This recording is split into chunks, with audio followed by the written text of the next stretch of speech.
Hello, it's the Media Max here, and this is my take on Incredibles 2. Alright. So, what did I think of the movie? I thought it was...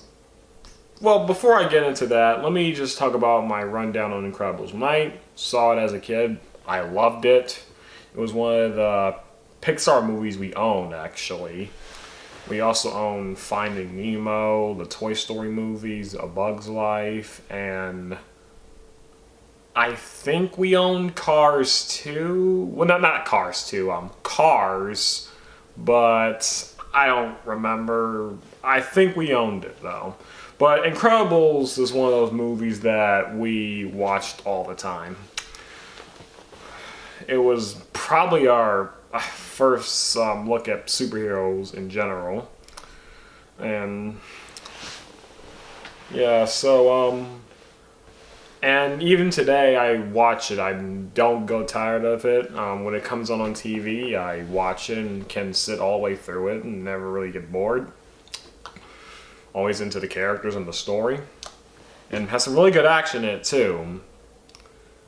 So, in all honesty, when I saw Incredibles 2, I sort of wish I watched the first one first, because going in, I sort of wish I watched the first one so I can get a familiarity of what will happen next. Like, because it picks off right after the first movie, and it's kind of a gamble when it came out like 14 years after the first one. At least Toy Story 3 kind of catch up with the times. And even Cars 3 kind of catched up with the times, actually. And I was only like, don't quote me on this, I'm just estimating, 6 years after the original movie. Cars 2, I mean. So, first, it's really great. The story is very fun to sit through. It has some, I would say, some great ideas,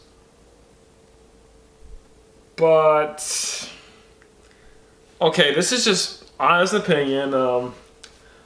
I think the story was a little too fast. Yeah, like, this is like a problem I see in most animated movies that come out nowadays, is that they move fast. Like, even when I saw Despicable Me 3, that just felt like it just flew by. I don't know if it was because I was entertained by it, or I just saw too many old movies, because I have to wait so long until the big action comes, and when I do get it, I really am into it. But, yeah. For example, here's like this one example. This is like, in the movie, there's this character. I'm not going to tell you the character is. I just want you to find out yourself. There's this character who finds out something and she feels upset about it. That's a good thing, right? But right after that, they cut to something else. Like, we don't even get to feel her pain. Like, we don't get to take in her emotions. We want to, but we don't get to. And I thought that when we can sort of walk home with her, or she has to reflect on what happened, so we can be with her, and I think that would have been a lot better, and we would have feel for her a lot better. Don't get me wrong, it's still a good thing, because that is a good idea, but I thought it could have been a little bit longer. And another thing I have to say is, another example of that is when one of the characters is feeling down and the other character has to cheer him up. It lasted for 1 minute. You probably can say that to keep the movie being too sappy, but that's one of the reasons why I like the first Incredibles movie. There's a lot more quiet moments, and there's a lot more moments to just take in, and a lot more, it requires patience to get to action and conflict, and they take their time on the conflict. That's what I would say about it. Another thing I would say about it is, well, what everyone else is saying. I thought the villain could have been a lot better. Look up every single review about it, and you'll see a critique on the villain. I'm not gonna tell you the villain, but let's just say if you do want to hear it, watch a review.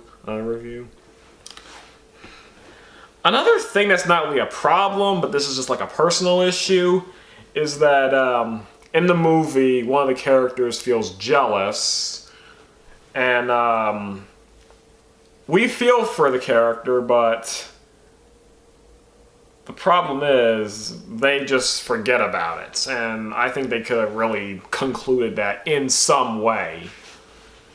Yeah.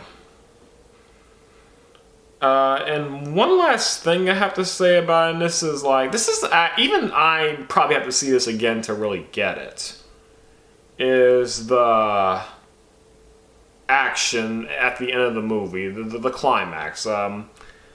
Maybe it could have been longer, and maybe it could have been like a little bit more suspenseful, and like have more at risk, and like have a more deeper story so we can really feel like this will be the end. That's just me though. Like I said, I probably have to see it again to really get it. But the climax itself is really fun to watch, actually, because you get to see all the characters do stuff in different ways, and it's well choreographed, it's well animated. The ideas they come up with is really good. Yeah.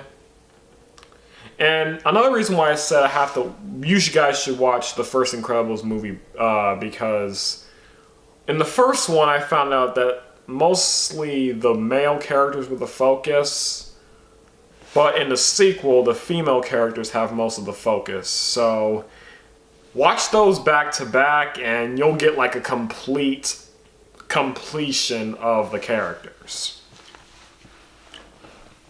But now, good things. Good things is, like the first Incredibles movie, the action is top-notch. In fact, it's probably better than the first Incredibles movie. But it's sort of like with Legend of Korra. Like, even though the action scenes look better, I feel like they could have been a bit more, but that's just me. Brad Bird, the director of Mission Impossible, Ghost Protocol, and Tomorrowland, knows how to shoot action scenes. They're really good, and even stunt scenes, even in live action and in animation. So, yeah, Brad Bird knows his stuff. Well, kinda. Tomorrowland was kind of wacky, but I'll probably get to that later. But another thing I like about it is that it fixed some of the problems with the first Incredibles movie, like the fact that we don't really get to see much of the family. We see the family now, and we get to know them better. And there's a lot more jokes in the movie that are really funny. In fact, I actually thought they were too funny because I thought that in the first, but when I saw the movie in theaters, no one was laughing at all. So I thought me and two my brothers were the only ones laughing at it. And yeah, there's not really much else to say. Like, the story's good. It continues the story and develops the characters and continues them more, and it does what a sequel should do, and even goes beyond. Doesn't really go beyond my expectations, but it's not really the story I was expecting. But it's still a really good story, and really good characters, great animation. Great animation we expect from Pixar anyway. Oh, one more criticism they have to get out is that one of the characters that, totally my opinion, you don't have to follow it, is that one of the characters that I really didn't want to be on the sequel is on the sequel, and he has more runtime than, besides the Incredibles family, has more runtime than any other characters in the first movie. Like, out of all the characters, he came back. It even opens up with him. Watch the opening of the movie and you'll see what I mean. He's like the little redhead girl from the Peanuts movie. Like, you know he's there just for the lesson. Nothing else. Don't get me wrong, it's a pretty good lesson and a pretty good way to get the other character, not gonna tell, to get through and like have an arc, but still I think that could have been, even if they were gonna put him in, just more to him at least. But so Incredibles 2 is still in theaters, but my recommendation is rent the movie on somewhere and watch the first Incredibles movie, and then, or if you don't want to, that's fine too. Oh, and this is like an important thing before you watch it. Make sure you watch your eyes, and if you suffer under strobing lights, I wouldn't recommend seeing it because it'll probably give you head problems. And one more thing, I promise this is the last part. This is the first Pixar movie where they swear. Now, I'm not going to tell you who sweared or where it is, but watch for those swear words. There's 2 of them. Watch for them. Yeah. So, I'll see you next time.